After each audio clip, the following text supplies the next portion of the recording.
Good morning, everyone. This is Chris on IMTN Worldwide Radio, and this is Around the ATL Side Notes. Today, we're going to be talking about the Philadelphia 76ers versus Atlanta Hawks preseason game on Monday. Before we get started, first of all, thanks for all who will watch either this morning, another 5 minutes from now, or tomorrow, who might watch the show, or next year, who might be watching from Facebook, Instagram, Twitter, wherever you might be checking out the show. Of course, a reminder, make sure you subscribe to the IMTN Worldwide Radio YouTube channel. That will help me out a lot. You can follow on Facebook and Instagram at IMTN Worldwide Radio as well. You can also follow me on Twitter, Intellect ATL, and also my co-host, where is that? Right there, Jordan23 ATL on Twitter, my co-host, Jordan Jackson. As a reminder, today's show is brought to you by Southern Classic Transportation out of Atlanta. So if you are an Atlanta resident and you need to go to Athens, Georgia for a UGA game, or you need to go to Miami, Florida for a shindig, make sure you contact Southern Classic Transportation. Call 404-291-0150. Make sure you ask for Dennis, and make sure you remind them that Around the ATL sent you. Also, for any ladies that might actually happen to watch the show today, and you need some photos, you need images, you're aspiring to model, you're doing some acting, any musicians who need headshots or promo photography and things of that nature, make sure you go to imtnworldwideimages.com right there. You can also go on Instagram, IMTN Worldwide Images 1 on Instagram, just to show a couple examples real quick. There's one nice young lady there, and there's another one. That was actually a Twin Peaks photo shoot there. Twin Peaks hired me to do some photos for them. Now, all that being said, let's get into it. So if you've never watched Around the ATL, the Side Notes version, what I do is I talk about particular subject matters. I don't break down Falcons and Braves and Hawks and Atlanta United and Atlanta Dream. We don't do that on the Side Notes show. We're only talking about one thing and one thing only. I have a series where I've been reviewing games for the 2023 season. I did 8 of them, so go and check that out on Around the ATL. I also do reviews of players, situations. I've even done a show on rosters. Most recently, I did a show on Okongwu, and why he should be a starter for the Atlanta Hawks as soon as he gets healthy. So go check some of those out, as well as some of the other shows that I fit in there in between. But this morning, we're going to talk about Monday night and the preseason game against the Philadelphia 76ers. And when I do these reviews, just as a quick breakdown, I'm reviewing shot for shot how the other team scored on the Hawks. Okay, so that way you see who gave up all the points. Very simple. And I give an outlay of the why, and then try to get your opinion. So again, if you're watching this, whether it be YouTube or Facebook or Instagram, comment as I go along. You can comment in the comment section where you see that on the YouTube page, and I'll see it. And if I have a moment, I will respond back in real time, actually. So let's get started. So the first preseason game I reviewed, of course, was last week against the Pacers, and that one I only did the first half. In this case, I felt it was important to do the whole game, so that's what I did. So that's what we're going to talk about today.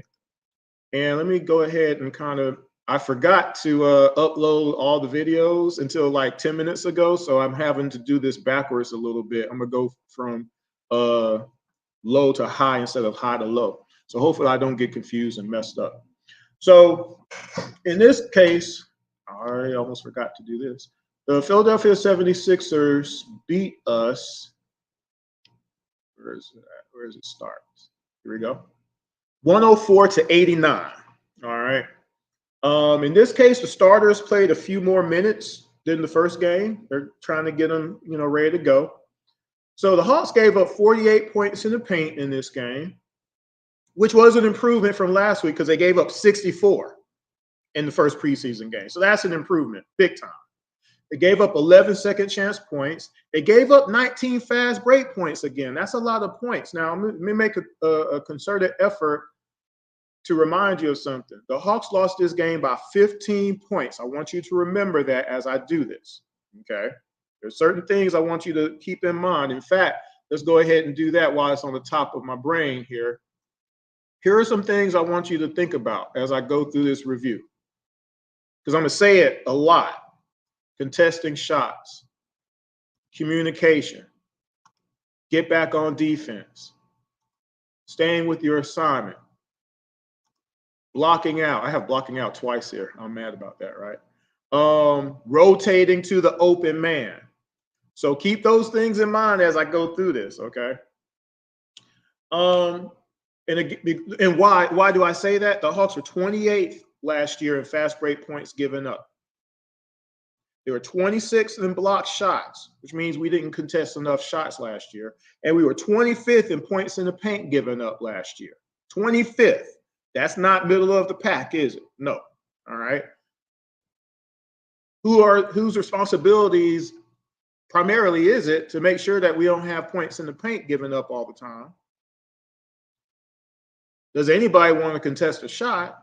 And does anybody get back on defense? When you're last in points in the paint, that's a lot of points unnecessarily given up that if you don't do that, we win more games. Again, the Hawks lost 21 plus games last year by 7 points or less. Okay. Top guys from Philly Monday night, Tyrese Maxey, he shot 5 for 18 that night. That's not great. 2 of 9 from 3 for 14 points.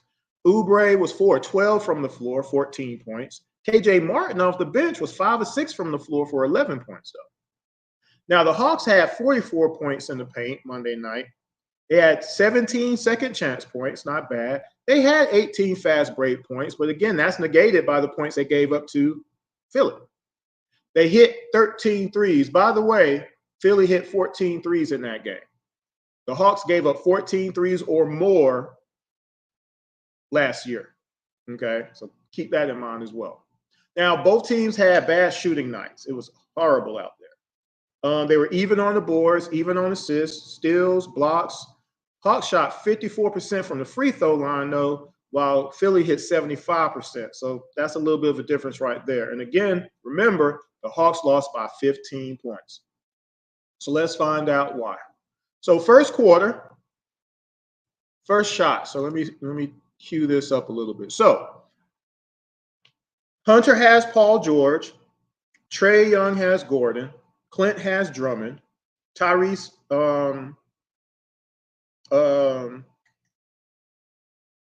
Dyson has Maxey. And JJ has Oubre in this particular lineup. So Paul George is bringing the ball up. Gordon comes to set a pick, okay, on Hunter. Drummond then sets another pick, okay. Paul shoots a wide open three. Now on this one, Clint is in the midst of really not kind of defending anybody in that moment. I'm telling you what's about to happen now. Nobody calls the pick on Drummond. Hunter is not using his peripheral vision like I always talk about when I play basketball myself to see the pick coming. So he doesn't get through it or around it. So you have Gordon, who has set an initial pick as well. Trae comes around to stay on Gordon instead of coming up on Paul. And then also, since Clint didn't also come up, that's why you have a wide open three. Now, because you have these three instances, I'm actually giving this 3-point shot to all three players. I'm giving a point apiece to everybody as far as attributing why this three even happened. All right. So watch this as we do the first shot of the first quarter. Paul George measures his first three of the night. And again, a lot of these things right here that I'm about to show y'all could be negated by this right here. Now, near the midway part of this game, you actually do hear a few people actually try to do it a little bit. Nance is one of them. You'll see it, which is why I do it like this, so you can actually hear that it's silent on the court all the time. Okay, that was the first shot of the game by the Sixers. Here is the second shot. So again, one of the things, I didn't put it up here. One of the things that the Hawks don't do, they don't double team. They don't know how to do it. They have no earthly idea how to double team somebody. How do I know this? They let Malachi Flynn drop 50 on us. That's how you know. They let Luka, they let Kyrie, they let Siakam, they let Turner, they let all these guys. They didn't double team Kobe White in the playing game versus the Bulls. 42 points, they didn't double him. They didn't stop him. They said, we're just going to let him score 40 points in this game. Okay. So Drummond has the ball in the post. Now, for some reason, Hunter leaves his man.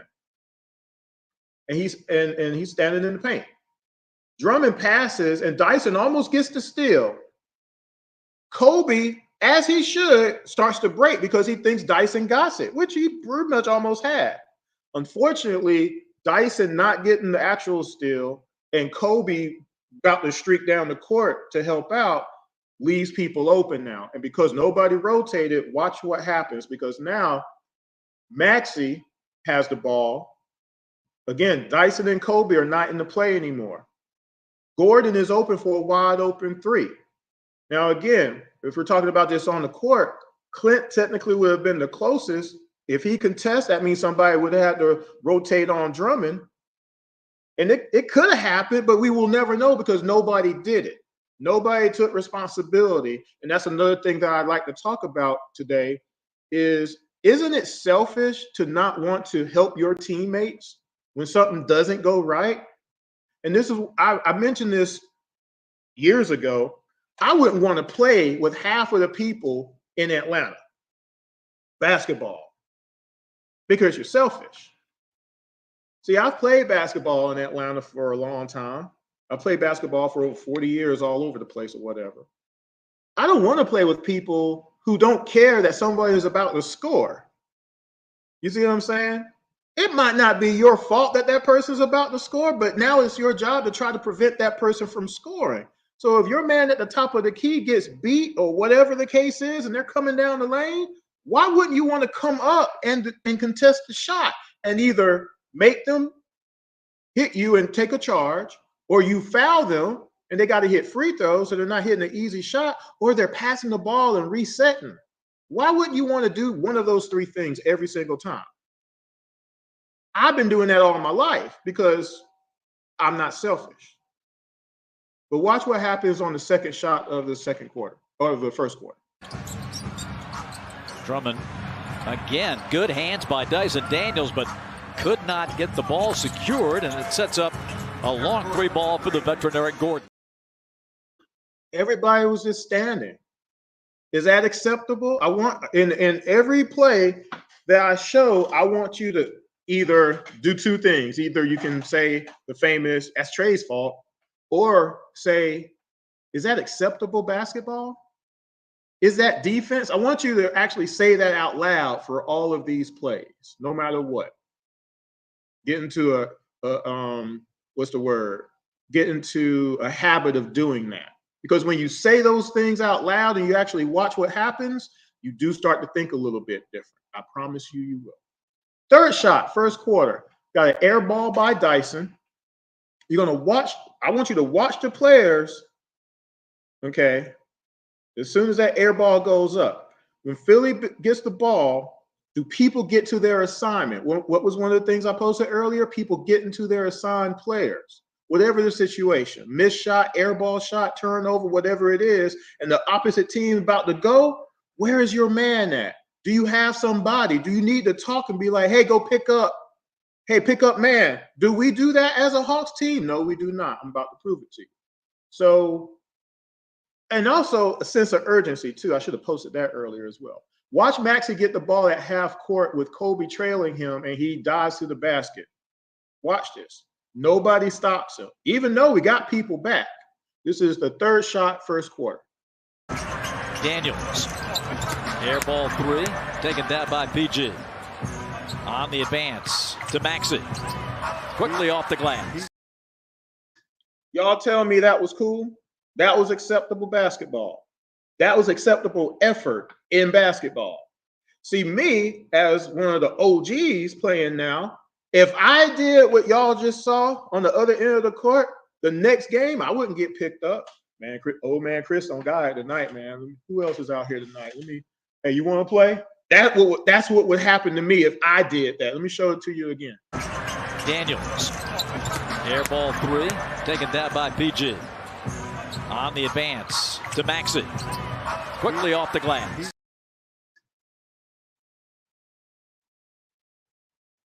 Fourth shot, first quarter. Who has Paul George? Okay. Maxey took the ball and inbounded it to George for a dunk. Watch this.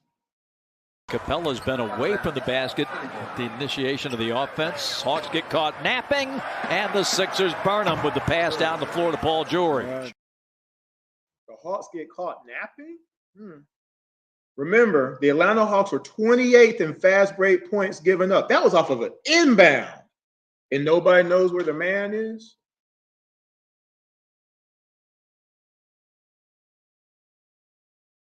Kobe doesn't guard Paul George, by the way. So whatever happened with Kobe right there don't got nothing to do with Paul George. Somebody has Paul George, don't they?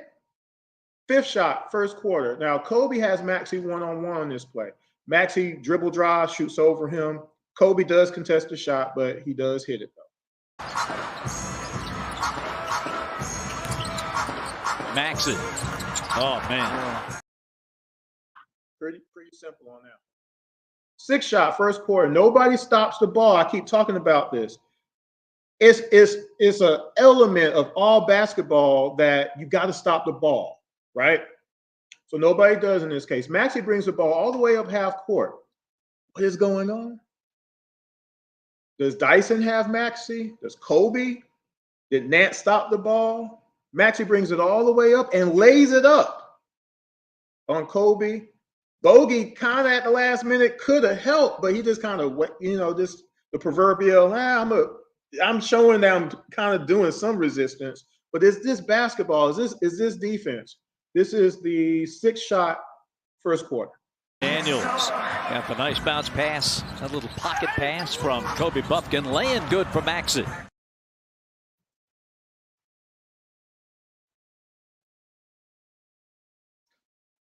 Is that good defense? Is that resistance? Is that technically sound defense? And again, remember the other thing I said earlier? How is that Trey's fault right there? Remember, it's Trey's fault. Everything is Trey's fault for some people, right? So let's diagram this out. And at the end of the show, I'm going to break it all down, who gave up what points as well. Because I'm doing the whole team here, okay? Not just one player, all right? Seventh shot. Who's on who? When I get picked up by any team, Chris, who you get? If I get this person who's usually the other center on the other team, because I'm always usually the tallest and biggest when I come on the court, my job now is to make sure that guy right there don't score.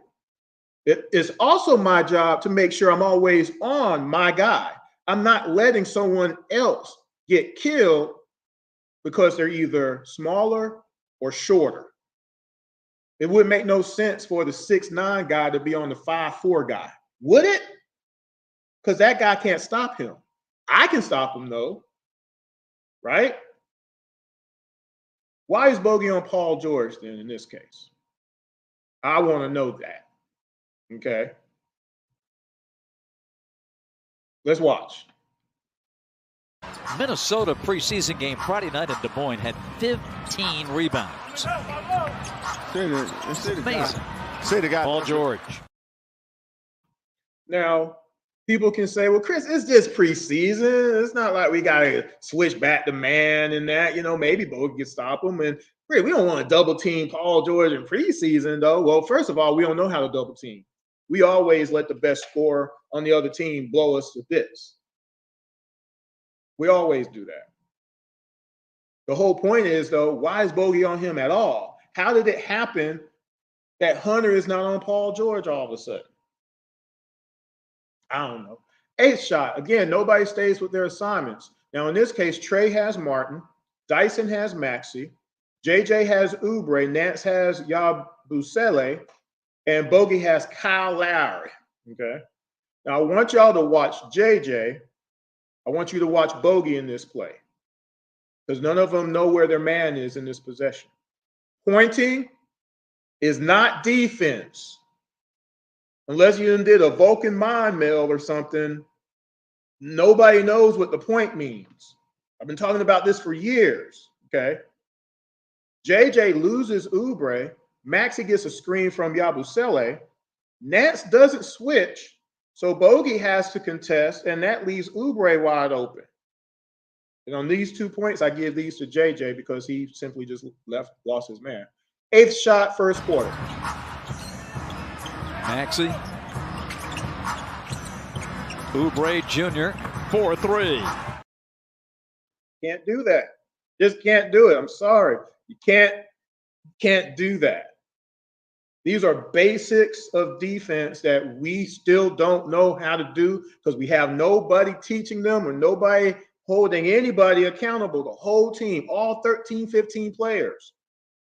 And I said that in the first half review of that Pacers game. I said, I'm worried because I'm seeing the same stuff from 2023. It's not been adjusted. I'm seeing 5 people in the paint. I'm seeing people overhelp. I'm seeing people not contest threes. I'm seeing people not rotate. I'm seeing people not talk on defense. You're not fighting through the screens.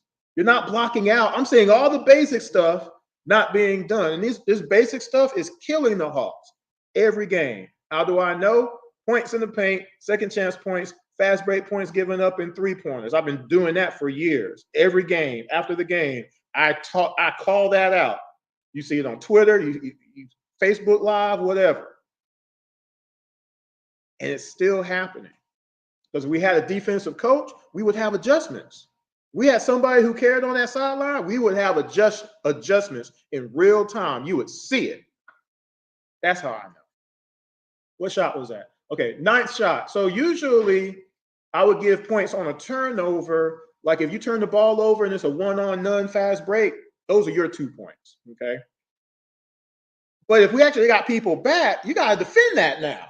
Whatever the circumstance of that turnover, if we actually got people back, we got to stop the bucket now. Again, that's where help defense come in. It's your whole team that's involved, right? So here's a turnover that happens. We had 3 Hawks back. I'm going to let you watch.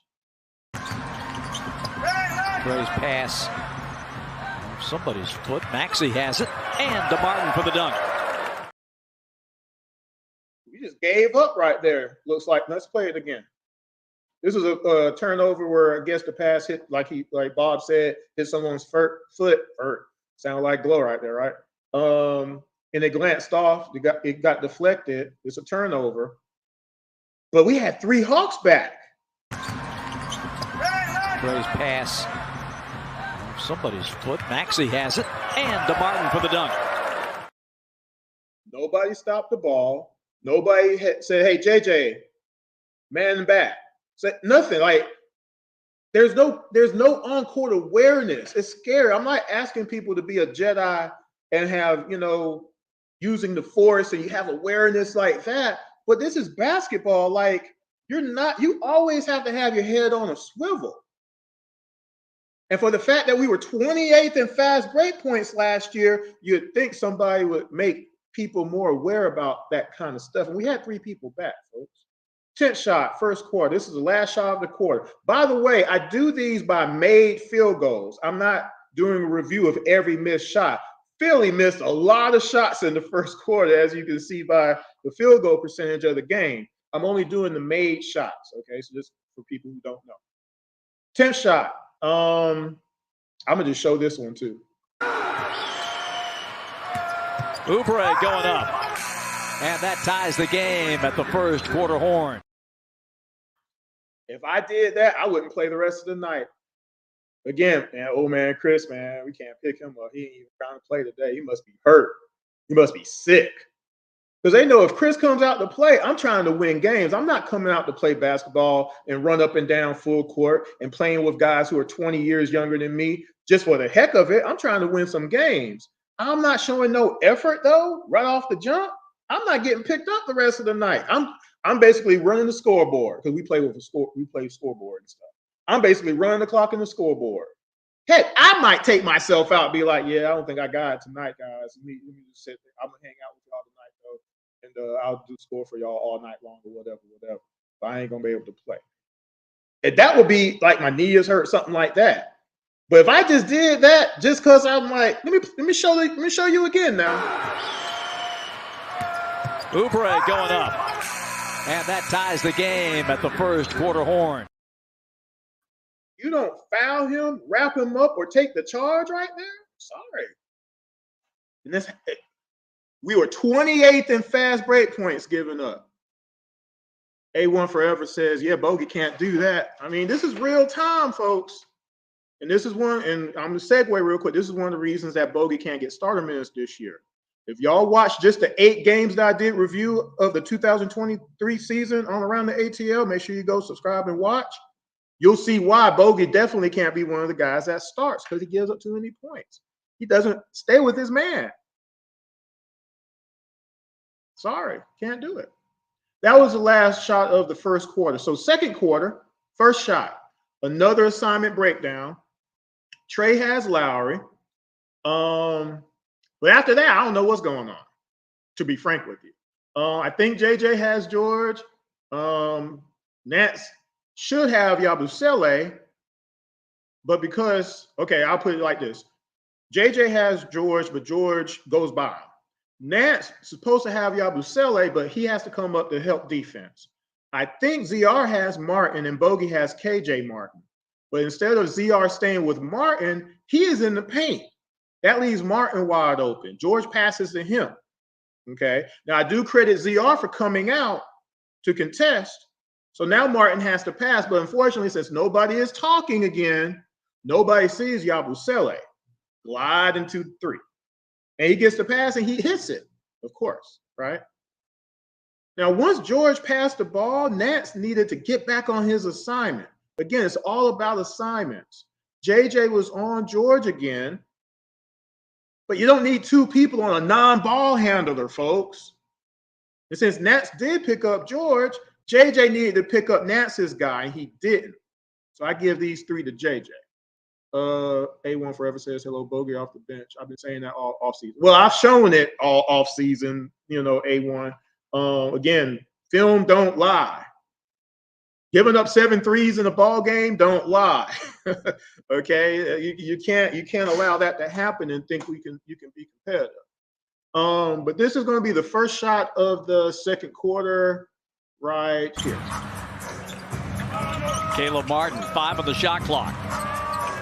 Yabusele from the wing, and he drills it. Did JJ even come up to contest? Did he just sit there and watch the ball go in the hoop? Again, I couldn't have gotten away with that. Me and my wingspan has to sprint. But see, I wouldn't have been all the way in the paint in the first place, though. I would have been on my man. But see, I don't care about what's going on behind me. Behind my back, guess what? My man is right here. Wherever he goes, I go. Right? Whatever's happening behind me, I got to hope that my teammates do what they're supposed to do back there and make sure that I take my man out to play. It's like a cornerback. I got this side of the court done. There ain't nothing going on over here. But we don't do that. We just kind of are haphazard. And again, that's why I say there can't be no coaching on the sideline doing nothing about it because it keeps happening. Why would we want it to keep happening? We are not winning like that. Are we? What was our record last year? We were 25th in points in the paint giving up. We're giving up 14 threes a game, 26 in block shots because we don't contest anything, and 28 in fast break points given up. Did that win us a lot of games last year? Who cares about the injuries? We had plenty of winnable games despite the injuries. I showed y'all the last 8 games of the regular season last year. In 3 of those games, we lost by 6 points or less. We have no situational awareness, guys, and they're getting paid too much money to not have no situational awareness. Don't you agree with that? 20 million, 25, 30 million a year? Second shot, second quarter. Now, we have a good fight for the loose ball, but we didn't get it, unfortunately. We have a fast break by Martin. He drives to the basket, and I'm going to show you what happens. Getting back in the NBA after, as we mentioned, that great Olympic run all the way to the gold medal game. Comes up with a loose ball. Sixers push. K.J. Martin drops it in and gets fouled. And one. Third shot, second quarter. Now, this one is definitely on Trey. He left his man. Lowry tries to post up. Trey defends that. Kyle passes out to Martin. He fakes a 3, but passes back to the inside to the other Martin. I think it's K.J. Martin. ZR immediately defends, but Trey has lost Kyle. He didn't stay with his assignment. His back is turned to his guy. Cut. Fourth shot. No, this is third shot, second quarter. Okay, the Sixers have a small lineup on the floor. Caleb Martin inside to K.J. Martin, and now Lowry gets a lay-in. Those two are on Trey. Now, has Trey given up 109 points yet? Hadn't quite got there yet. All 109 points are on Trae Young. Because he's the reason we can't play defense. He and he alone. How many times have I mentioned Trey so far, though? Anybody? I'll get to that a little bit later. But on that one, that was Trey's fault. He defended it the first time really good, but then he just lost his man. And again, all of the players lose their man way too much on a nightly basis. Matters not who's on the court, who's on the roster. We do not have the discipline to stay with our guys. That's coaching. And it's allowed to happen, which is even worse. Fourth shot, second quarter. Kyle comes up the court. Who has Caleb Martin? Kyle comes across the court, waits for somebody. Okay, I just want you to think about that as I show you this. Here we go. Fourth shot, second quarter. 31-26. Caleb Martin drills the 3. Oh, that was too easy. What did Nick say? I'm going to play it again for you. 31-26. Caleb Martin drills the 3. Oh, that was too easy. It don't matter. It's as if it don't matter that Bogey was never on his man.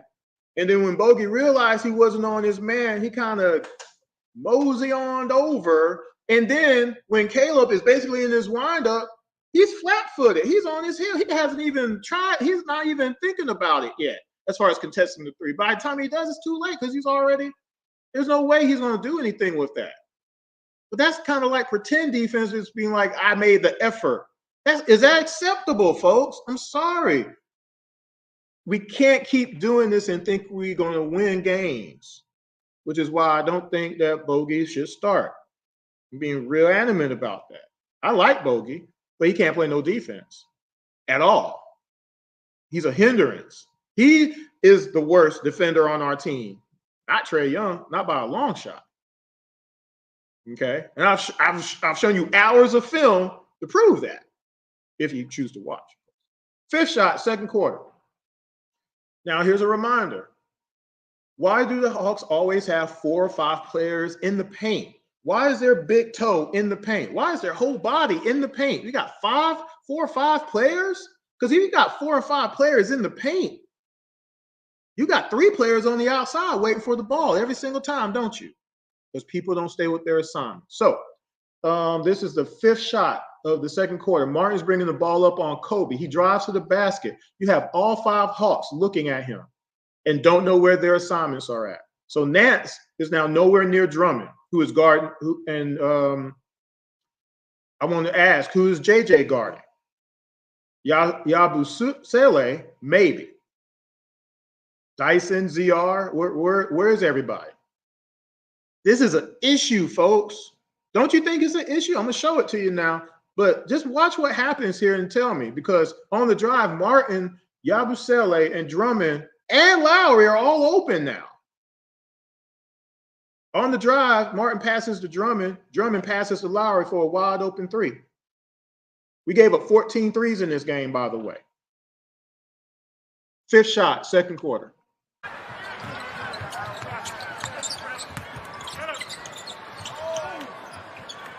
Lowry from the corner.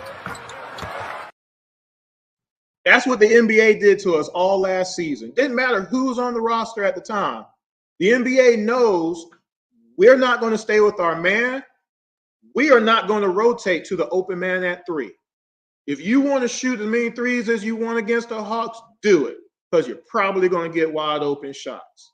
Again, last year, after the Detroit Pistons came to Atlanta and almost beat us, a 68-loss team, almost beat the Hawks at home. Oh, Chris, we were injured. Clint was there. Hunter was there. DJ was there. What are we talking about? They allowed Malachi Flynn to drop 50 points and almost beat the Hawks at home? Seriously? There's only two other guys on the Pistons who had double figures, and that was 11 points each. That was Duran and Ivy. After that game, the Hawks gave up 18 threes to Dallas, 23 threes on 56% shooting to the Denver Nuggets, and 18 more threes to the Miami Heat in double overtime.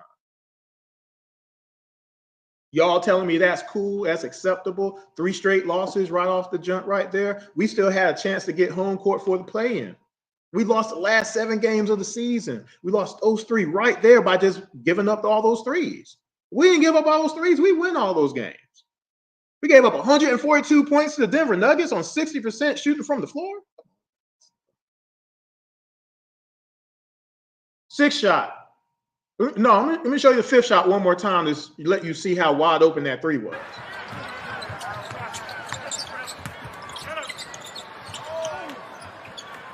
Lowry from the corner. Not good, y'all. 6th shot. Nobody stops the ball again. Kyle's bringing it up. Yabusele is trailing.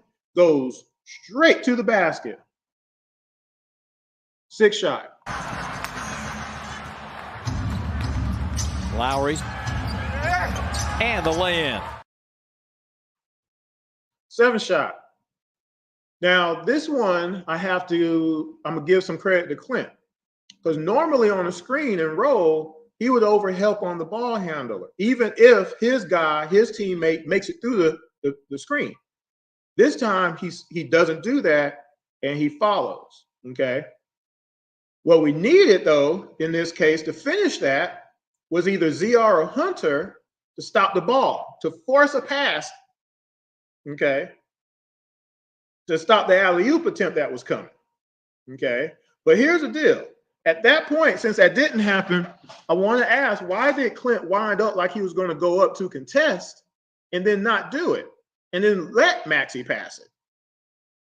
And, of course, he could have turned around and just fouled Drummond to make sure he didn't score, but, it didn't happen. But here's the 7th shot of the second quarter. Guys coming off the bench and keeping that pressure on. Maxey, well, he leaves it for Drummond. Nicely done. He just kind of let that happen. Now, again, me being a post player most of my life, I couldn't have let that happen like that. Somebody getting fouled, somebody getting kicked in the face. Ninja kick, or at least a good elbow, push. I'm gonna foul you. I'm not gonna let this dude dunk on me. And then, if anything, even if I'm not able to stop that pass, I'm turning around and I'm blocking the shot. See, ain't nobody out there going to just dunk on me. Doggone, that's never happened in my life. It ain't about to happen now, even in my late 40s. Doggone it. No, you getting fouled or I'm blocking it. Come on. That's just me, though. I don't even get paid, but I'm not going to let that happen. I'm like Will Smith and I Am Legend. I'm not going to let this happen. Eighth shot, second quarter. Maxi's bringing the ball up. Drummond sets a screen. Maxi takes a three and he hits it. Sounds simple, right? We needed somebody to step up and contest the three, but it doesn't happen again. I don't know why. Nobody talks. Nobody knows how to naturally switch off to make sure nobody stays open. So look, if you either switch or somebody got to come up and contest the three, something has to happen, and it never does with us. We give up 14 threes every game. Which one is this? Eighth shot, second quarter. Here we go. Drummond's 7th rebound. Hawks at 42%, Sixers 51% shooting. Maxi, nothing but net from the wing. See, that time Clint does what he usually does. You see what I'm saying? Instead of coming up, because that's the switch. Again, I'm going to say it like this. When we pick up teams, when I figure out who's on my team, one of the first things I ask, are we staying with man or are we switching everything? Or are we going to do it per the possession? It's 3 options. And sometimes during the game, we'll change it. Hey, Chris, go ahead and just start staying with your man from now on. We got it back here. Depending on the personnel on the other side. Do they got a lot of fast people and all that kind of good stuff? Whatever. But at least we're calling it out. Hey, Chris, you're by yourself. Chris to the left, Chris to the right. Now I know I got a screen coming one way or the other. I'm using my peripheral. I'm seeing who the screener is. Man, get out of here. I'm moving him out the way. I'm hedging it. We don't have no screen all of a sudden. Or I fight through the screen. You see what I'm saying? Like there's elements that we don't do as a team, and it's scary that we're still not doing. Ninth shot, second quarter. Nobody blocks out on our team. Gordon takes a 3, and after nobody gets the ball, okay, Trey doesn't block out his man. Clint doesn't block out Drummond. Hunter doesn't block out Kelly Oubre. Martin tips the ball to Kelly. Now, Clint is right there. All he has to do is, I'm blocking this shot. He didn't contest the shot. You know what he did? Let me show you what he did. What shot is this? Ninth shot, second quarter. Second chance, Eric Gordon. Third chance, Oubre. Yeah, that's too many chances. Hawks got to do a better job at boxing out. Dominique says this every freaking game, and nobody does nothing about it. Trey didn't block out his man. Clint didn't block out his man. What was Hunter doing that whole possession? But when Kelly Oubre got that ball right there, someone has to stop that shot. Let me show it to you again. Second chance, Eric Gordon. Third chance, Oubre. Yeah, that's too many chances. Hawks got to do a better job at boxing out. Again, if I did what Clint just did right there, I wouldn't play the rest of the night. A1 says Dyson got to fight over that screen, or Clint has to step up and contest to make the ball handler second game. Again, we don't know if it will help, but you got to try. You got to try and step up and contest the ball handler and second guess taking that shot. He might miss it, you know. I got to adjust. I got to do something. I got to try to shoot with my left hand. Later on, you're going to see Eric Gordon shoot with his left hand a layup. It was crazy. But you got to make the attempt. He still might hit it over you. All you can do is good shot. That's what I do when I know I've done everything. When my 7'5" wingspan comes up on you and you still hit the shot on me, hey, good shot. I'll get you next time, though. I'm about to get you right now. I'm about to hit this 3 in your face. In your face, right? It's competition. But we let stuff happen.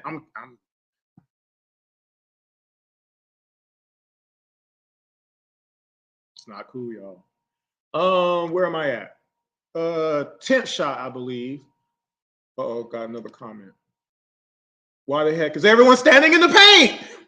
Again, it's eerie to me. Because I swear, I just don't think people watch games. Because that's the only way they can continue to say some of the things that they say out loud is that they don't watch games. They don't look at the box score at all. They don't look at anything. They're not privy to what the actual reality of these games are. and all they hear is the final score, and they go to their tried and true. Oh, it must be Trey's fault. And again, I'm only mentioning that is because 95% of the world out there believes that everything is Trey's fault, and they keep saying it, which is the only reason I do these reviews, to show you it's not true. That's the only reason. I did a whole video rant on it a couple of weeks ago to just say that's why I started doing these videos, because it's not so much whether or not I'm a fan of Trey Young or not. I am. Not over and above. I just don't like one person being pinned on an inadequacies. I gotta use a different word. I can't say that one. Inadequacies of the whole team and the coaching staff. One player doesn't give up 157 points in a 48-minute game, folks. It's impossible. Again, I dare somebody to show me game film that there's an NBA game that's played 1-on-5. One player against 5 on the court. That's it. One player against the 5 off the bench. That's it. One player against the reserves. There is no footage you could ever show me that it's 1-on-13. It's 5-on-5. It's a team sport. It's 5-on-5.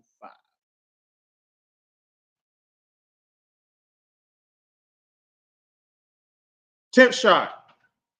Effort. What does he say? Effort, family, or percentage of the game. Oh, effort. Again. Well, see, again, and I've said this before. I'm going to get to this next shot real quick because it's the last shot of the second quarter. Effort alone ain't enough. Talent alone is not enough. You got to know what you're doing. There is a skill. There is an education. There are tenets. There is technique when it comes to defense. And we don't have none of them. I'll show them to you. Show some of them to you again. Uh-oh, messing up here. I lost everything. There we go. Blocking out. Contesting all shots. Staying with your assignment. Talking on defense. Getting back on defense. Not over-helping. Like, if we did any of this stuff, the Hawks would win 45-plus games at least every season, because scoring has never been an issue for us. It's never been an issue for us. It's never been an issue for us. Uh-oh, I didn't take this down. It's never been an issue for us. It's never been an issue for us. If we had played a smidgen of defense Trey Young's first 2 seasons, we made the playoffs. The scoring was not an issue. We didn't play no defense, and nobody was teaching it. And someone said, I'm not teaching it. He told us he wasn't.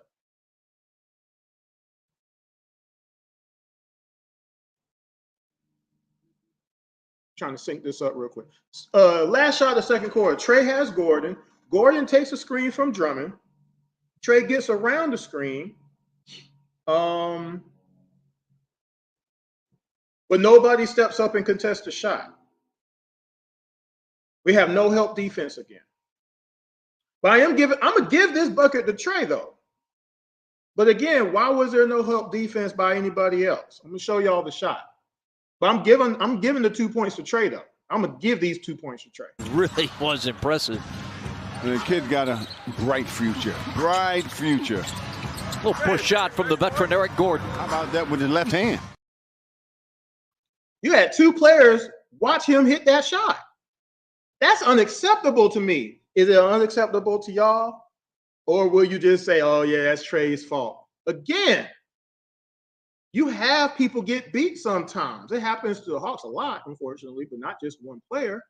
But when that happens, it's everybody's responsibility to say, I got to step up. I got to contest. We got to make them do something different. And we don't have it in our mindset to do that. When my team plays on the court, I'm always the help defender. I don't care what happens. You're not getting past me. I'm the last line of defense. Defense. So if you do get around my point guard or my shooting guard, you come in, you really want to come in here. You really want to come all the way in here. Come on. If you want to. Third quarter, let me read this comment and I'll start the third quarter now. Absolutely.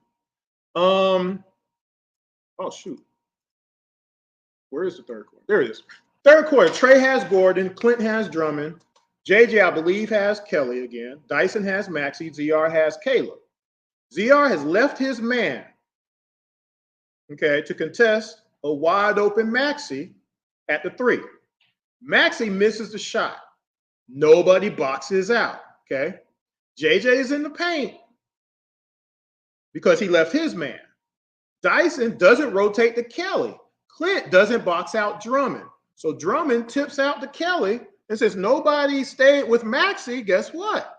Kelly passes him the ball and he shoots another 3. And he hits it this time. Again, JJ can't keep just leaving his man. There's no reason for it because that is what creates the mismatches on our team. It's not teams saying, hey, come set a screen so I can get on Trae Young. That's not happening. The game film don't tell you that. What the game film does tell you is because we won't stay with our man and we don't communicate, it creates mismatches by default. That's what happens. Here's the first shot, third quarter. Maxey. Drummond kept that one alive. Back to Tyree, second try. And it rattles in. JJ stayed with his man. That three-pointer doesn't even happen. It doesn't exist. Second shot, third quarter. Maxey off a dribble, passes to Gordon, who hits a 3. This is on Trae. This is straight on Trae on this one. Second shot, third quarter. Gordon connects. Oh, man, this guy has such a sweet shot. Oh, boy. Again, whatever's happening in back of you don't got nothing to do with you. You stay with your man. You make sure that he don't score. You got to play cornerback. He can't get the pass.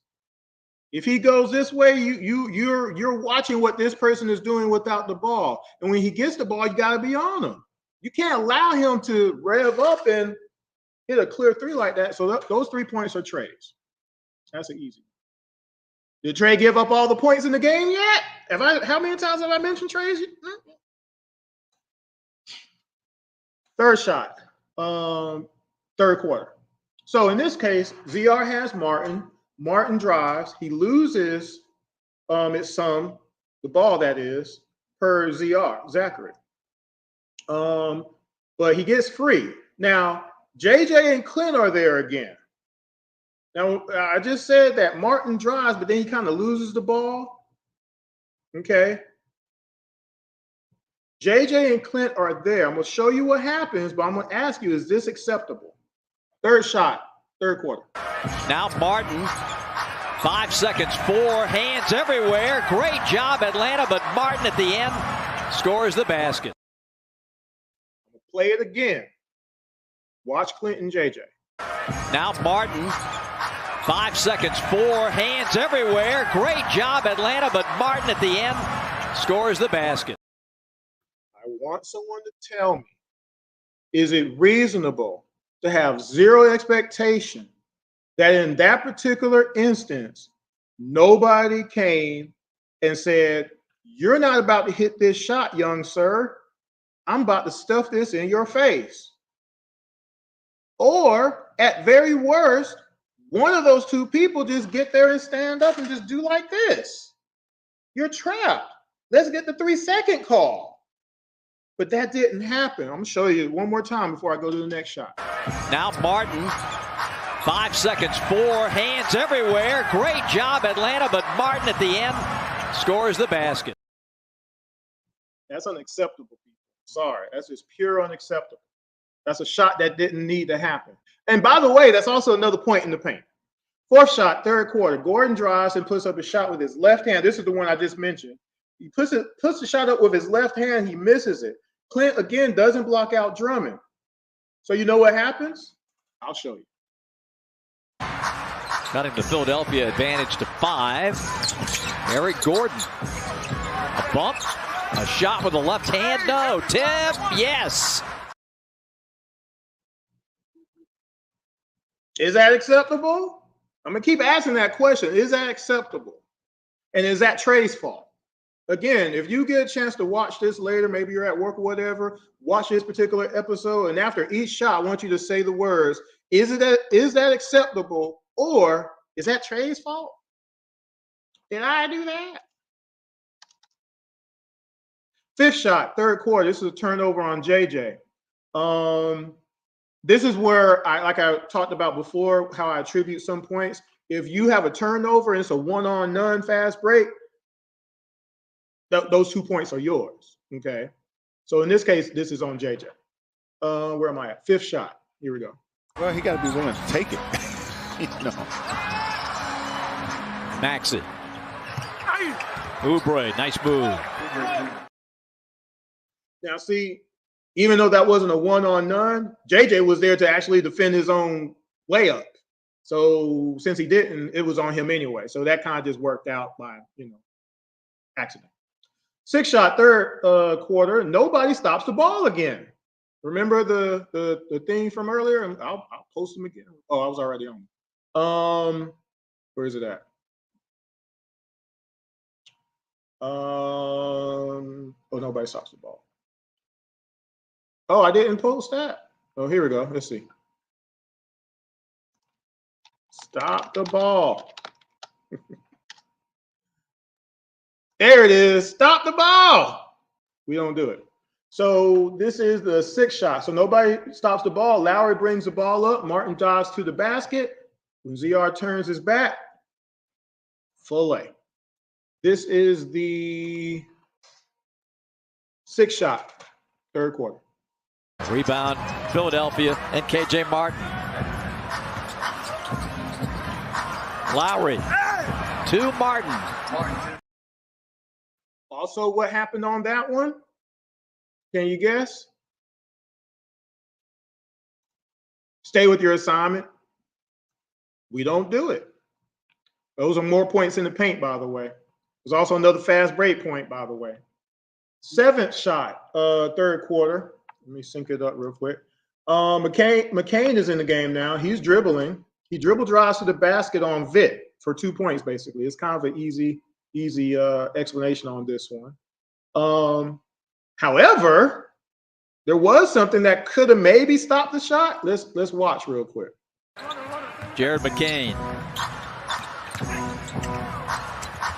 Oh, that's and a nice move. That's a tough shot. Nothing you can do about that. That's untrue, Dominique, because Nance was there. And Nance went the opposite direction. He could have contested it, maybe even blocked it. But he saw what was happening, got out the way. Move, get out the way. Effort is part of it.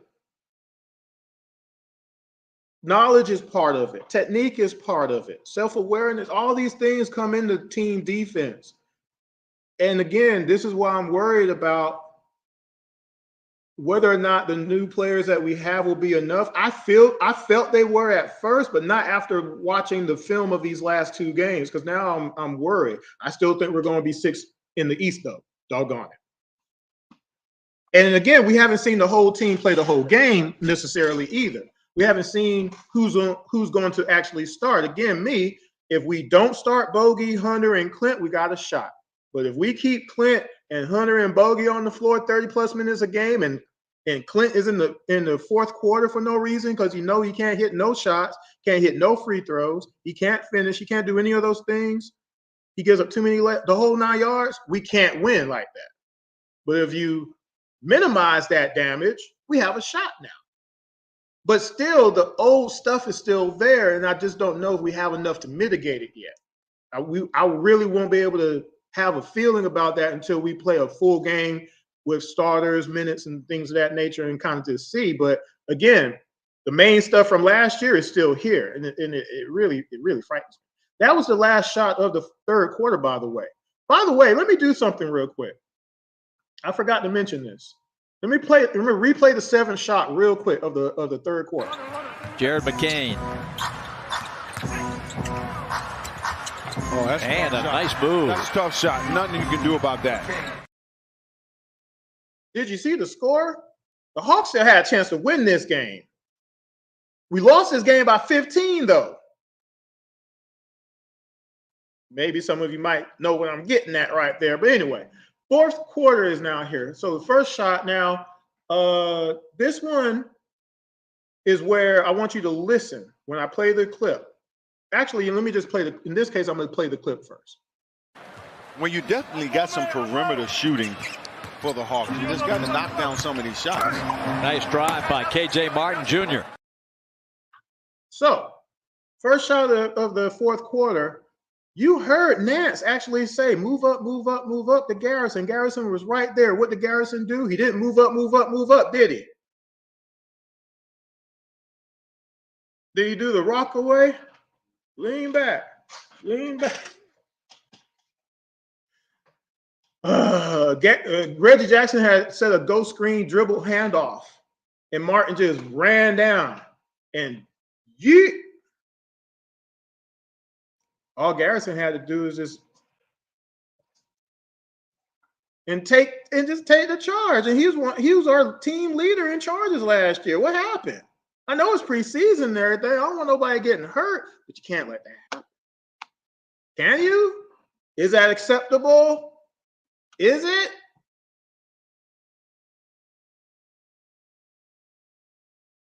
And again, we were 26 last year in block shots as well. Keep that in mind also. Okay. Again, it's the whole team's responsibility to contest shots, to stop people from scoring. It's everybody's job. You might, again, I had a whole show about this. What's the point? Go watch it on Around the ATL on the IMT on Worldwide Radio page. But I talk about whose job is whose. My job is always, I got to get the board. I can't let short people get rebounds. I also got to play post defense. It's my job to make sure stupid stuff don't happen down low. My secondary job, though, having the offense ran through me, because I'm a passer. I'm giving out 6-7 passes a game, assists, I should say, because I know what I'm doing down there.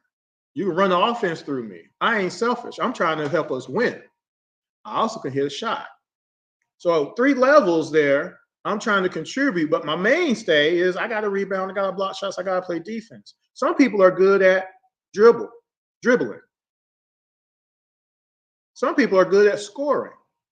Some people are good at hitting jump shots. Scoring and jump shots ain't the same thing all the time, right? Some people are great at setting screens. Some people are great at pick and pop or pick and roll, right? Some people are great at taking the ball from people. Whatever your mainstay job is, you got to do that to the best of your ability and then do some of the other things as much as you can. But to do none of the time is not good. Agreed? Can anybody at least agree with that? Because our defense says what it says. I'm showing you the game film, and some people still don't believe it and still want to try to point it towards one player. And I'm saying you should be mad at all these other things happening on the court. You should have a different framework in your mind when you see this over and over and over again. You should. Some people don't. This is why I say I don't think a lot of people have played team sports a lot. Second shot, last quarter. Again, got Garrison just standing in the paint, just standing there. Where's the 3-second call? His man is at the 3-point line. His man is 20 feet away in the opposite direction. Is that defense? What kind of defense is that? Like, if you play high school ball, could you have gotten away with that in high school ball? Could you have gotten away with that in college? Could you have gotten away with that in semi-pro league somewhere? Could you get away with that in the backyard? I'm asking again. When you see this part, whenever you get to watch this episode, ask yourself that. Could you get away with what Garrison is doing in this particular play? I'm not even finished yet. So Jackson inbounds the ball to Martin. Garrison runs to 20 feet. Okay. Of course, Martin sees him coming. Now he just cuts by him. Right. Nance pops out for a help defense, but then nobody, and I mean nobody, rotates to Nance's man, Yabusele. So guess what? Whole team just watched. Nobody's going to assignments. Nobody ready to move. Okay. But at the end of the day, Nance is kind of responsible because he left his man in the first place on this possession. This is the second shot, fourth quarter. Garrison's made it to the big leagues the hard way, that's for sure. Undrafted, got a chance with the Wizards. Made the most of it. This is his 6th NBA season. First of all, that was a freaking cross-court pass. Second of all, this is only the second time the whole game that anybody actually said something on the court. You can hear it, right? That's why I do this. I want to make sure that y'all can hear it. I don't want to talk over the clip because if I do that, you can't hear the little subtle things of a whole game going by. You only have 2 or 3 times the whole game where anybody says, do something, please. Somebody's open. See, we talk all the time when we play. We've been playing 40 years together. We don't know how to not talk on defense. We don't know how to not be rotating. We don't know how to not be moving on offense all the time. If I go and get post position, I don't get the ball in a certain length of time, I'm getting out of post position, I'm setting a screen for somebody, I'm going to go move on the other side, whatever we got to do to try to make things happen. We ain't just standing somewhere for 30 seconds. Who does that? I don't get it. I don't know how to play like that. Call me old school if you want to, but I win games. Anyway, let me see who this is real quick. Absolute. Oh, here. Talking on defense. A1 Forever says. I am on the third shot. Third shot, last quarter. Jackson. Yeah, Jackson inbounds the ball to Yabusele. He gives it back to Jackson. Okay. Now he sets a screen for Jackson, which Jackson fakes by using a nice little reverse dribble, goes the opposite direction. Now Nats goes to Jackson. Nobody comes over to stop Yabusele, who's driving to the basket now. Nobody does anything. Now Roddy the Body, he's down there. He's the closest, but nothing happens. Third shot, last quarter. Yours a little bit older, but Reggie Jackson. Yabusele. Tell you what, he is a wide body and he can move. I want you to count how many steps Yabusele took. And I want you to kind of time it in your mind to say, could Roddy at this come out like a few steps and taken that charge, or just made Yabusele either pop up for a jumper or pass the ball to somebody else rather than it going all the way in for a dunk? I'm going to play it again. Think about that. Yours a little bit older, but Reggie Jackson. Yabusele. Tell you what, he is a wide body and he can move. I counted 4 steps. How many did y'all count? I counted 2 seconds. He could have moved up and been like, I'm big too. I ain't going down. You're gonna fall down.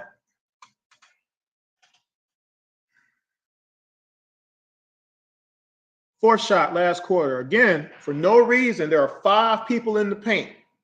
Okay? I want you to take note of that. Jackson takes the screen from Yabusele. Nobody calls out the screen for Vic. Because that's what we do. That's what we do. Nance picks up Jackson, but Yabusele is coming to the rim now. Garrison has left his man. Roddy isn't on his man. Kobe leaves his man, who was standing at the 3. Just left him. Like, again, whatever is going on behind you, don't matter. Stay with your man. Your man can't score. You have to depend on your teammates to do their jobs. I'm sorry, that's just part of it. That's defense. But to purposely leave your man as a threat, basically creating a new threat on purpose, not even the ball handler. My blood pressure is going up thinking about it. But anyway, here's the result. Yabusele passes to a wide open McCain. That was Kobe's guy, 4-3.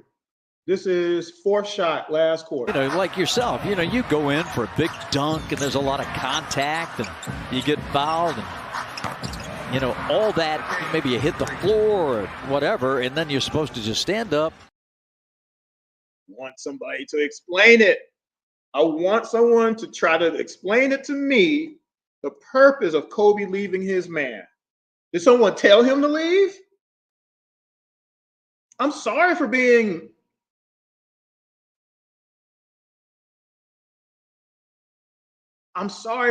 upset about it. But these are basic principles. And there's a final point that I'm going to make at the very end of this why you're going to see why I'm upset. Because remember what I showed you the score was at the top of the quarter, the beginning of the fourth quarter? And we lost this game by 15 points. I'm going to tell you something at the end of it. It's going to be crazy. It's going to be wild. Fifth shot. Nobody stays with their assignment. Remember what one of the themes I was going to say was going to come up again and again and again, right? Over helping, getting back on defense, talking on defense, staying with your assignment, contesting shots, blocking out. All those things have come up during this review, right? Right? Fifth shot, nobody stays with their assignment again. Now, Nance is on Martin, not sure why. Roddy is on Counsell. Martin sets a screen on Roddy.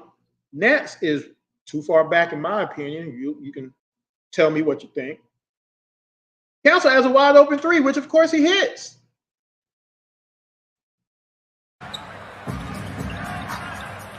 KJ's going to go to the other side and Counsell.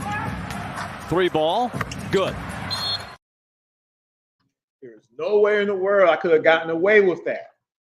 I'm sorry. As a big, you have a responsibility to contest shots. Doesn't matter if you're a 6'9" big, a 6'11" big, a 7'5" big. Your arm needs to be in someone's face. Contest, not foul. But you, again, just give y'all a scale here. I gotta go all the way back. You gotta shoot over me. You're gonna do some work getting shots over me. Because that's just me standing. I'm also jumping.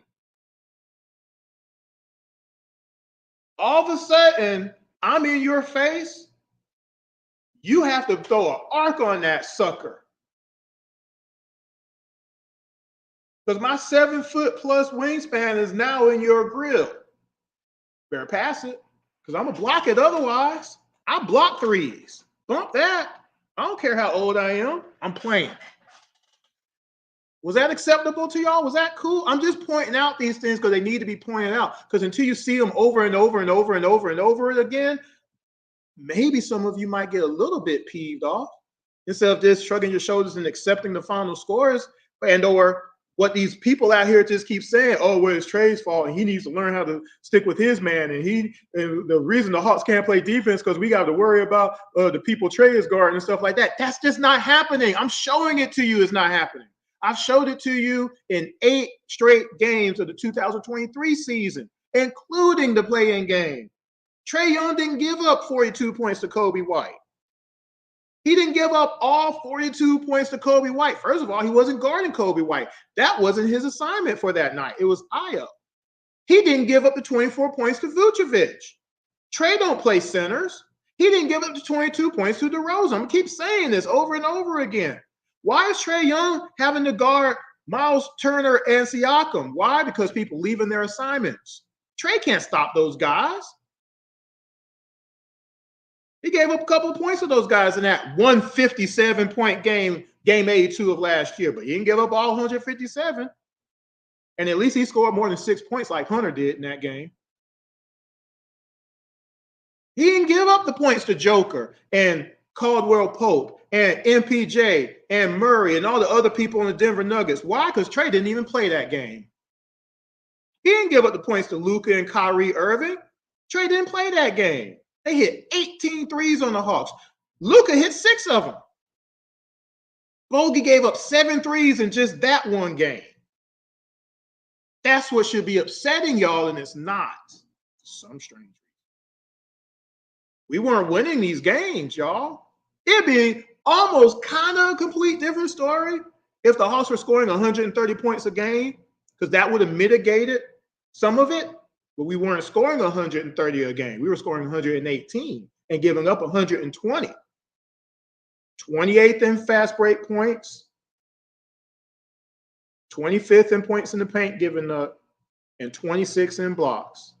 We gave up 14 threes a game or more every game last year. You can't win like that, especially with the injuries we had. That's what you should be concerned about. That's what you should be mad at. And that's why I do all the reviews that I do in detail. That's why. What shot was that? This is the sixth shot.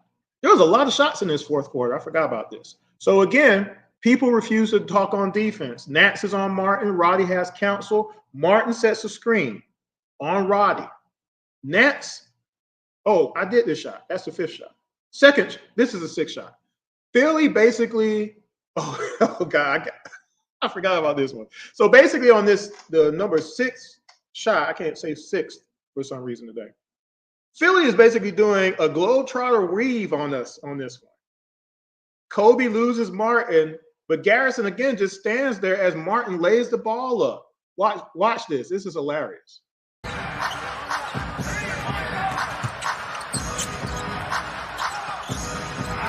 Underneath, nice pass. Finds KJ Martin for the jam. Could you hear the globetrotter thing? I can hear it. That's what I was thinking. I've been to a Globetrotters game a couple years ago. It's pretty cool, actually. You can go if you've never been before. That was ridiculous. Let me show it to you one more time. Watch the layup. Watch why the layup happened.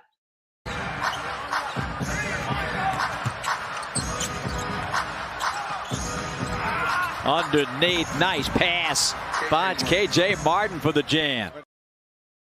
That shot should never have happened. All you gotta do is stay with your man.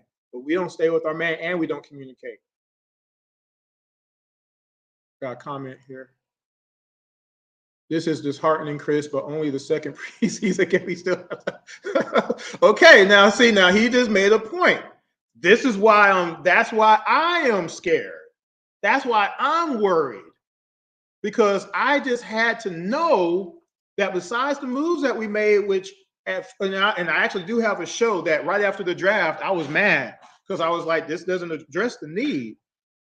Since 1996, the Hawks have drafted 3 7-footers. Since 96, Priest Lauderdale, Keith Benson, and Eddie Tavares.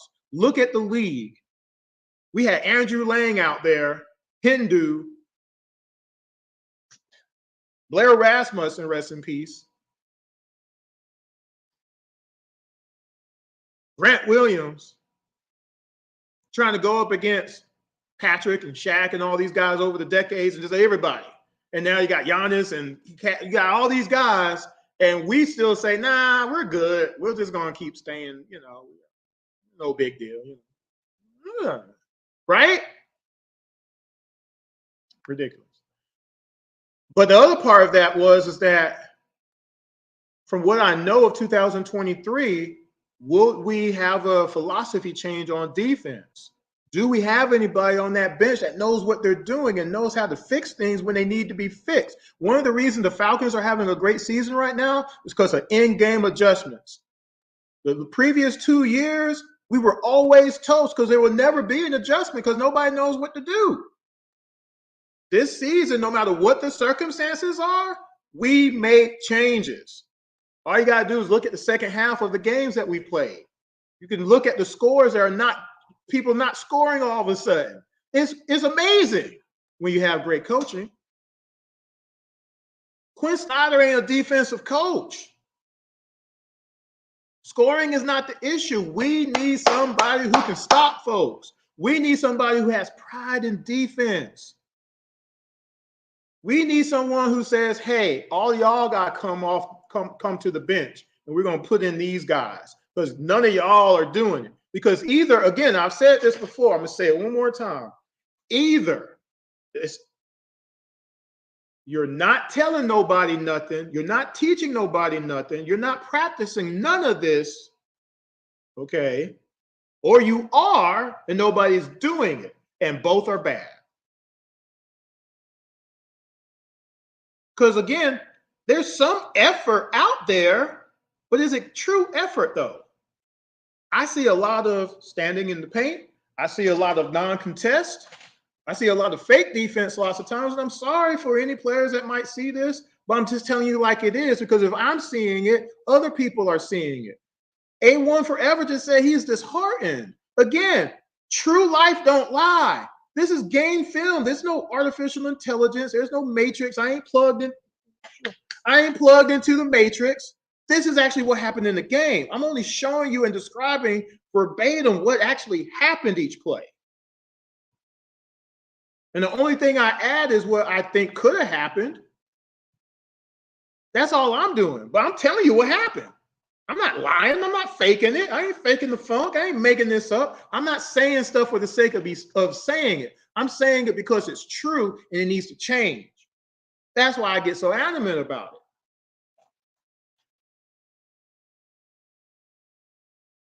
I just wanted to change because I want my team to win a championship. We can't win a championship playing defense like this as a team, not as an individual, as a team, not as an individual, as a team. Trae Young is not the worst defender on our team. There's more than one defender on our team. People are not breaking their backs having to help on Trae Young's man. We're having to help because Clint is over here, or Bogey is over here, or JJ is not defending nobody. That's where our mismatches come into play. Nobody stays on their assignment. Nobody gets back on the fast break. You give up 19, 20, 24 points in fast break points, you've lost the game. No matter what you did on the other stuff, that's where you're losing games at. 14, 18, 23 threes given up in a ball game, you can't win after that. Come on now. What shot was that? This is the 7th shot. This is an easy one of the last quarter. Buffkin can't connect. Coming out with the basketball, number 11, Jeff Doughton. That was great defense. 8th shot. Just a pleasure to see Mike Longobardi, who will be not only an assistant coach for Philadelphia, but he'll be the Delaware head coach for the 2nd consecutive season.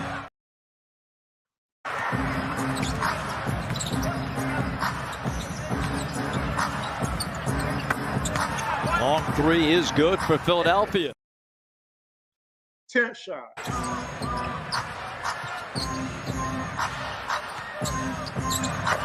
Oh, how about the depth on that 3 by Ricky Council? The Garrison even budge. Last shot, 4th quarter.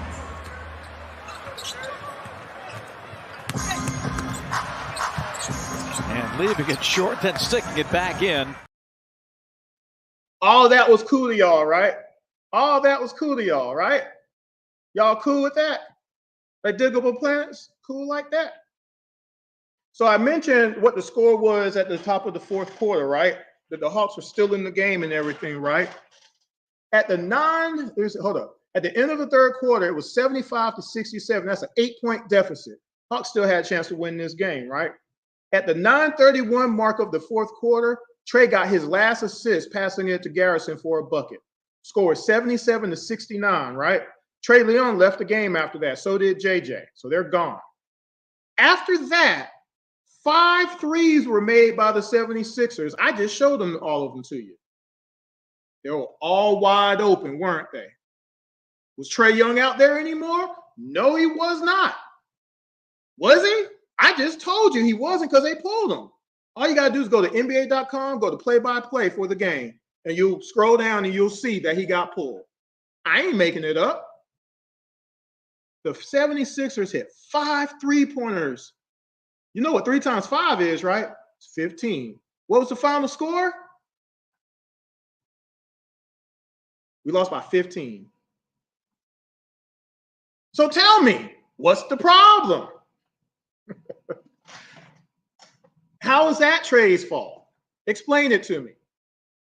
How's the effort that you saw in those wide open shots Trae's fault? No, well, Trae's supposed to be the leader in his effort and everything. Trae put on good effort out there. Better than most. Want to know how I know that? Trae didn't give up more points than everybody else on the team either. That's how I know that. Yep, Trae had his back turned on Lowry that one time, and Trae got drove on another one, But at least Trae, and I've said this before, at least Trae can even out whatever happens on defense, on offense. At least he can even that out per his production.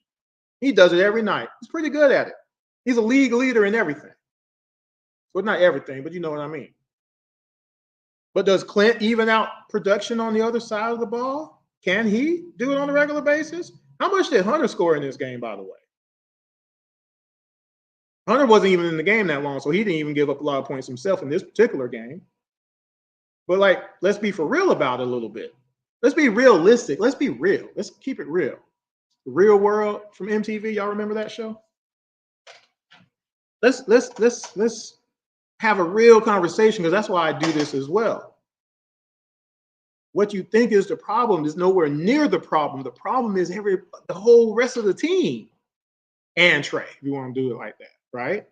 But again, Trey is not the reason we lose these games like this. Last year, Trey definitely wasn't the reason because he missed 28 games. What about those 28 games where we couldn't stop nobody? I've given you a whole diagram of those games multiple times to show all these different teams, whether or not we won the game or not. We could have won them easier if we had stopped the good guys on the other team. Y'all let D'Angelo Russell blow them up. You got people off the bench you never heard of getting 18, 20 points off the bench, trading in the game. Y'all let DeAndre Ayton score 33 on us. Simon scored 36. Why? Why is Harrison Barnes dropping 32 points on the Hawks? We lost that game to the Kings, by the way. We also lost to Portland. My God. We lost to the Nets twice for no reason. Like, we lost the Hawks are not 60-0 without Trae Young. They're not 50-10 without Trae Young. They're not even 40-20 without Trae Young. They're 27-33 without Trae Young. My God. We didn't move up in the standings at all last year. We were 14-14 without Trae Young on the floor. Not 28-0, not 20-8. I'm missing 5 points for some reason. So as I do this, somebody might want to try to find them. I'm not sure why I did this like 2 o'clock this morning, so maybe I just missed them. But Trae in this game, he gave up 11 points. Hunter, as I said, didn't play much. He only gave up 3. Clint gave up 15 points in this game. He gave up 2 3-pointers on top of that. Bogey gave up 11. Kobe 7. JJ gave up 13 points. He gave up 3 threes in this game. Nets gave up 8 points, 2 threes. Dyson gave up 3, ZR 2, Vit 2, Garrison 8 points. You saw most of them. Roddy 2. And you know what? I think Garrison, there was a 3 in there somewhere. Maybe I'm missing 3 of those points of the 5. I think Garrison gave up the 3, and I don't have it on there. Roddy 2 points, and Muhammad Gay, Kumo G, gave up 2 points. Plus minus. I'm gonna start adding this. Bogey was minus 15, Kobe minus 22, Nance minus 18. Trae had the highest plus minus at 7 on the team in this particular game. Clint had 3. Trae did have 9 turnovers in this game. So I went back and said, let me check something out here. Philly only scored 4 points off of that. So it wasn't that. That wasn't the reason we lost the game. I gave you the score after the 3rd quarter, up to the 4th quarter. Didn't lose because of those 9 turnovers. 9 turnovers is bad, even in preseason, but we didn't lose because of that. We lost because of the 5 threes we gave up in the 4th quarter. All wide open, non-contested. Trae in that game had 10 points, 9 assists, 3 boards, 2 steals. Dyson had 7 points, 3 boards, 3 assists, 2 blocks. Clint had 10 points, 3 assists. 3 assists, that's not bad. 9 boards, 1 block. JJ had 10 points, 2 steals, 1 assist, 7 boards. Nance had 10 boards, which was really good. 6 points. He hit a 3. ZR had 14 points. 1 board, I think. 1 assist and 1 steal. Bogey had 6 points, 2 assists.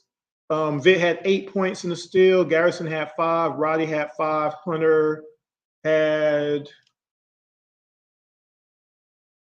2. And Muhammad Gay had a point.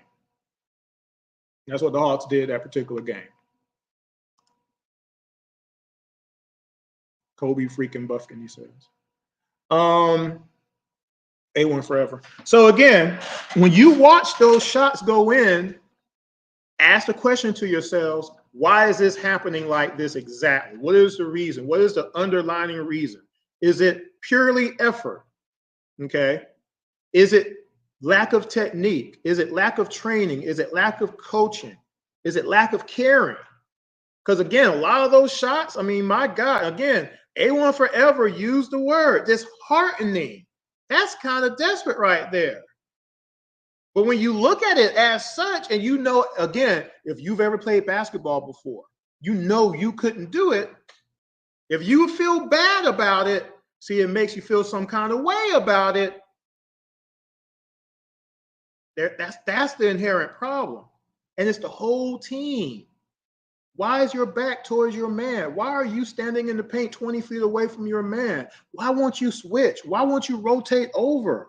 Why won't you call out your screen for your teammate? Why won't you come out the paint and stop the ball from coming into the paint? Why don't you stop the ball on a fast break? Why won't you block out? Why won't you contest any shots? That's a lot, ain't it? But it happens every night. And again, if you go through those 8 games that I reviewed of the 2023 season, it's bad, y'all. It's bad. Malachi Flynn dropping 50 points on the Hawks was embarrassing. Bob Rathman and Dominique Wilkins were in shambles that whole game calling it because they couldn't understand. You got Hunter out there. You got DJ out there. I think JJ was even out there. You got Clint out there, and we couldn't stop him. None of them could stop him. Trey ain't out there to be the excuse. Oh, well, we can't stop him because, he's playing over Trey Young. No, you can't say that about that game. Again, you can't say that about KCP hitting all his threes against the Hawks. Wide freaking open. You can't say that about Kyrie and Luka doing whatever they want to do, including PJ. What's his PJ on Dallas? I can't remember his last name for some reason. But Jimmy Butler, Tyler Hero, they don't got nothing to do with Trey Young. Trey Young didn't play that game. Why is Bam hitting those 2 threes wide open? We lost by 6 points. What if Clint had contested those threes and he had missed them? We might have won that game. Why does Jovic in that game have 23 points is the bigger question. And we had that game won in the first overtime. I showed that to y'all. DJ hit a good shot. We were up by 4. And all of a sudden, we got 2 threes that went up, and they tied the game. Because there was a couple of I think Bogey hit a couple of free throws to put us back up again. But we gave up 2 threes. We go to double overtime. We gave up some more threes, and we lose in double overtime by 6 points. Trey didn't have nothing to do with that. In the Charlotte game, I'm going to keep repeating these. Y'all hear this throughout the other shows, but I got to keep repeating it because some of y'all don't know. Some might not care, but some of y'all just don't know. Uh-oh, you know what I forgot to do? I forgot to shut off. Oh, no, I keep it on. I think I'm on Instagram Live, and I was just checking it. The Charlotte game was his first game back from injury. He didn't play the fourth quarter. We had a 92-77 lead in that game, and we lost the game 115-114. Explain it to me how we lost the game, and nobody wants to tell me. Do you not want to look for yourself? Because I show you how we lost the game. Minnesota Timberwolves. Trey Young wasn't the reason we lost that game by 3 points. He's nowhere near the reason. I show you the reason, though. Do you not want to look for yourself? Do you not care? Again, Trey Young wasn't the only one who gave up points in that 157 debacle against the Pacers at the end of the year. But Trey Young wasn't the one giving up all the points. Not all of them. He gave up some for sure. When you give up 157 points, everybody has a hand in that one. But did he give up all of them? And were they all because of Trey? No, they weren't. I can tell you that straight up. And again, the last game that I showed y'all, the first game that I showed y'all was the playing game against the Bulls. We couldn't double team Kobe Buffkin once he hit 28 points. We couldn't stop him. We could not stop him. We didn't have nobody we could trust and rely on to be like, hey, I'll take it. I'll take over. I'm gonna stop him. See, one of the things that I talk about is not being selfish. If I'm playing somebody who I know I can't handle, like they don't have a center on the other team, but we gotta play them still. So now I gotta play a small forward or a guard a little bit, someone who's quicker than me. I'm gonna try to stay with them, but at a certain point, it's like, yeah, he's too quick. I gotta see who else I can switch on because I can't stop him from getting by me. I'm gonna hurt y'all on defense. So we gotta figure this out. You see what I'm saying? And we do that immediately. We don't wait. I'm not afraid to say, hey, I can't handle him. It's too quick for me. You got to make an adjustment, though. But in the moment, though, off of a switch or something like that, I'll hold my own for a little bit because I got to. But I'm not going to lose the game because of it, though, either. You see what I'm saying? We can figure it out. The Hawks never figure it out. We just let stuff happen. Kobe, you come on in here to this layup. No biggie. Come on in. You can come on in. Hey, you can shoot that three. I'm not gonna come all the way out there. That's too far. I don't know why anybody else trying to get out there either. That's too far. He's gonna hit it anyway. It ain't like he's gonna miss it. There's not enough pride on defense on our team. How do I know that? Because Hunter still hasn't won Defensive Player of the Year, hasn't been voted for Defensive Player of the Year, hasn't won first or second team all defense in 5 seasons. That's how I know that. He's supposed to be our guy, and he ain't that. DJ didn't play no defense for us last year. Unfortunately, he didn't. There's no way to contest. He had a 119 defensive rating. There's no way to contest that. The game film tells you that. Him getting backed down by Kyrie Irving tells you that. He's supposed to be our stopper, though. He's not. He wasn't. That's a problem. Oh, Chris, Trae Young's supposed to be the stopper. No, he's not. Trae Young is never going to be a defensive player per se. He can hold his own, though, a lot more times than other players can on our team. And he's gotten better each year he's been in the league. But we didn't draft Trae Young to be Bruce Bowen or Gary Payton or Dennis Rodman or the Beast in Detroit or any of these people. Grindhouse from Memphis, that team. It'd be different if he was, and then not. We did draft Hunter, though, for that role. We are supposed to rely on Clint in that role. And unfortunately, it just ain't possible no more. He ain't the same. He's the only one in the last decade plus who's ever gotten Defensive Player of the Year votes. That was 2020, though, now. He's nowhere near that person anymore. And I know because of the points of the paint that we give up. I know because of the three-pointers that we give up because he dunks and contests threes. For all the bigs in the league that shoot threes. He don't think they can hit him. And he won't come out the paint to do it. He won't do it. He won't even contest shots in the paint, though. See, that's the other problem. Y'all saw it. I showed you that. Like, I don't make this stuff up. I'm not just saying this stuff. I'm showing it to you. And I just wish somebody on the coaching staff would show it to somebody and then say, okay, do you care or not? Because, again, there has to be accountability for the coaching staff and then the players. The coaching staff can't allow it to happen. If the only punishment they can come up with is not let you play, that's what needs to happen. Sorry, you're the coach. Do we want to win or not? Is it acceptable to let this stuff happen? Because I'm telling you, I couldn't get away with it, and I don't think none of you could get away with it if you did the same stuff. Could you? I don't care if it was junior high school, college, or on the street ball court. If you did some of the things that I showed you this morning, well, it's afternoon now, I gotta get out. You'd be pulled off the court. And or you're not getting picked up again. You're gonna have to go find you another court because nobody's gonna want to pick you. You sorry. You trash. That's what they would say. You gonna just let this guy lay the ball up like that? You ain't even gonna try to foul him? You let this man hit a wide open three, you were right there. You just looked at it go into the hoop. What in the world? Partner? Let me go get to the trunk. You see what I'm saying? That's what I'm saying.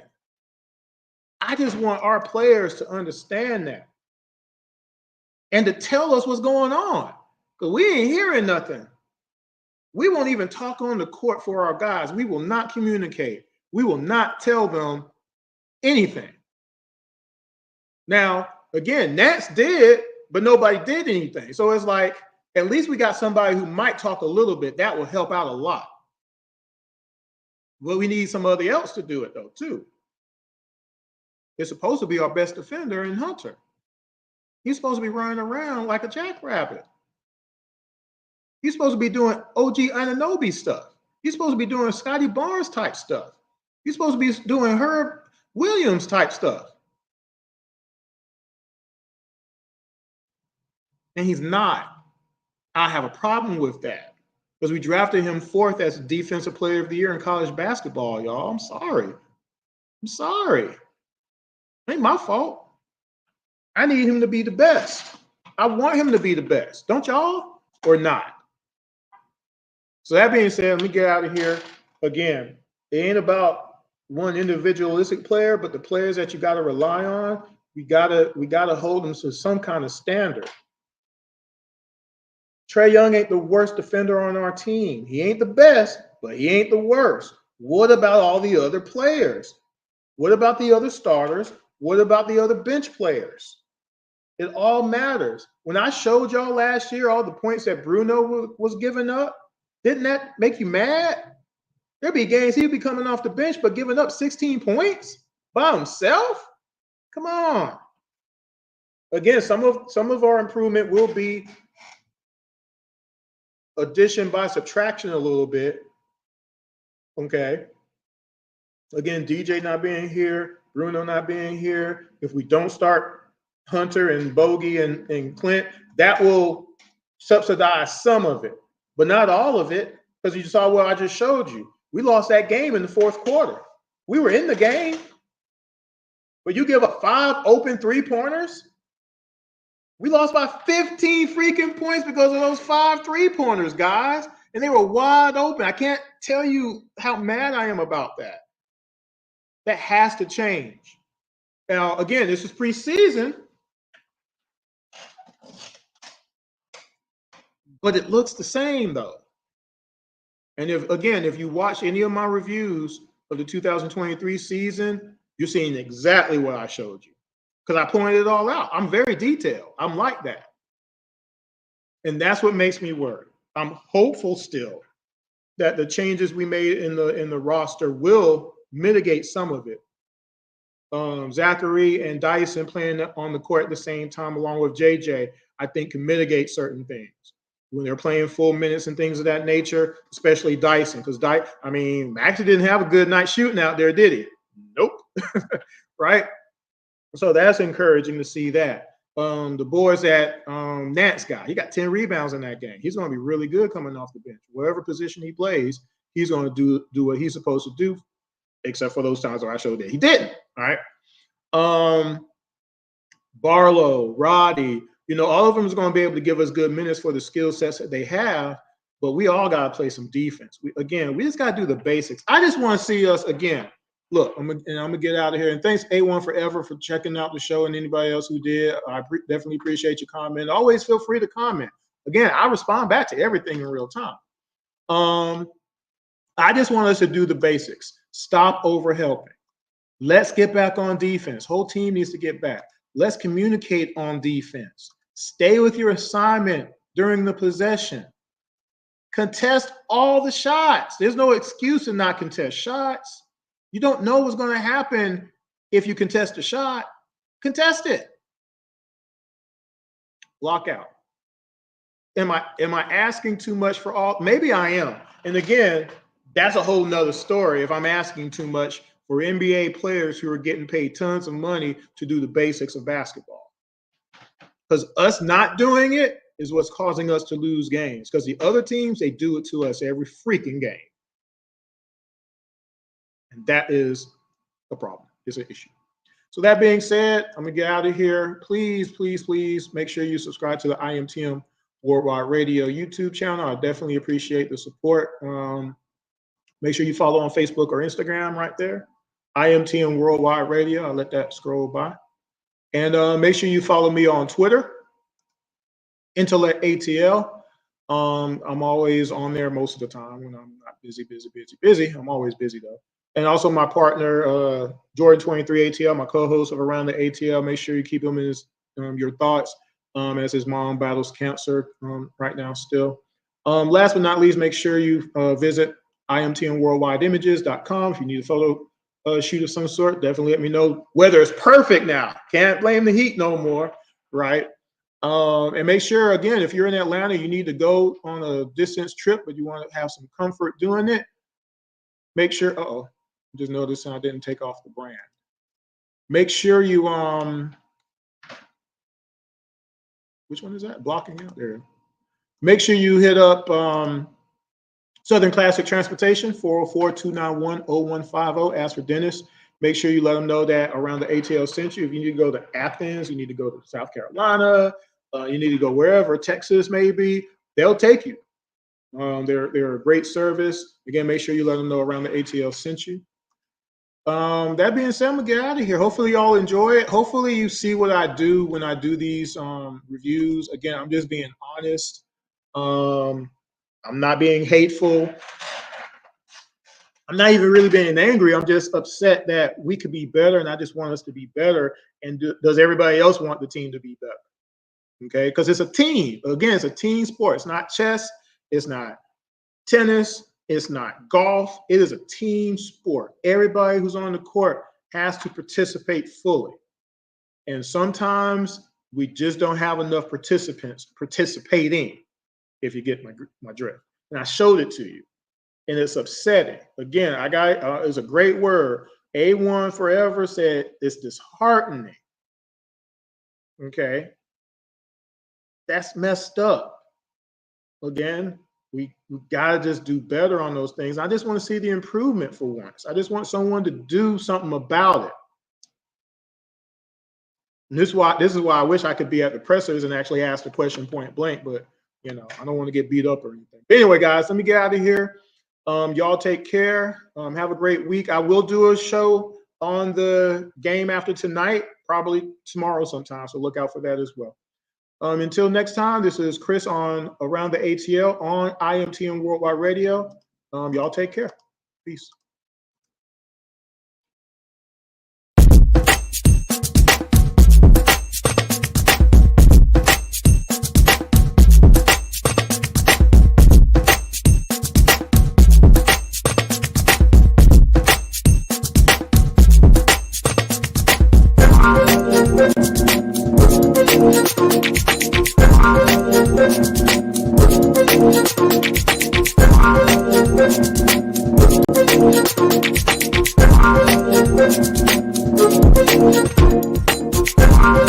Thank you.